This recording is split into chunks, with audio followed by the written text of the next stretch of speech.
Uttarakhand's infrastructure and religious heritage is debilitating. What is of far greater concern is the fact that several key border posts have also been cut from supply routes, leaving them sitting ducks for enemy aggression.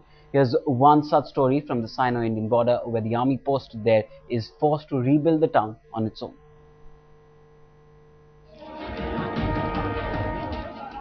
They are the messiahs for the thousands still trapped in the flood-ravaged hills. And in awe of their undying spirit, it's often easy to forget that they too are just human.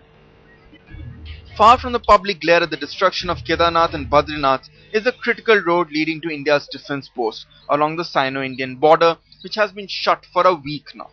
Out of public sight means it's also out of the government's mind, and as a result, the army outpost is left isolated from civilization and a sitting duck to future Chinese incursions. A week after the disaster, where I am walking is supposed to be a strategic road which was built by the Border Roads Organization. You are seeing the situation of the same, but more importantly, what is disturbing is the fact that a week later, there is absolutely no effort which is being made by anybody except the BRO to try and rectify the situation. With no assistance coming from the government, the army is forced to deploy its own men in carrying out the rebuilding exercise. The efforts not just for their own sake, but also for the other villagers who have been left devastated by the floods.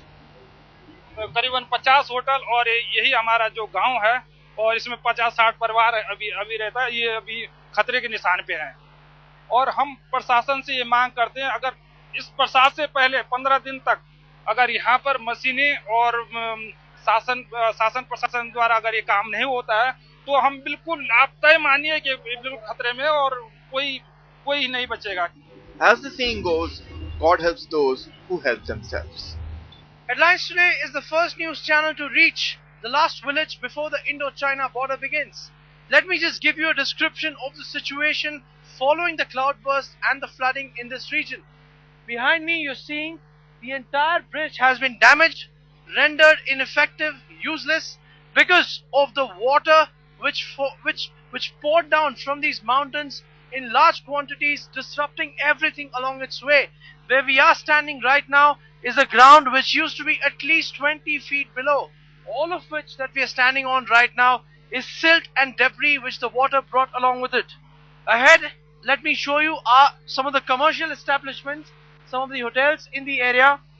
Almost all of them, totally around 18 to 19, have been completely demolished, devastated because of the water, the slush. It's all flooded up to the first floor. This situation of this village, as I said, the last village before the Indo-China border, once again highlights just how poor our infrastructure and preparedness is along a very strategic and an important location. With camera person Vakar Ahmed in the Dharasil village, this is Jugal Purohit reporting for Headlines Today.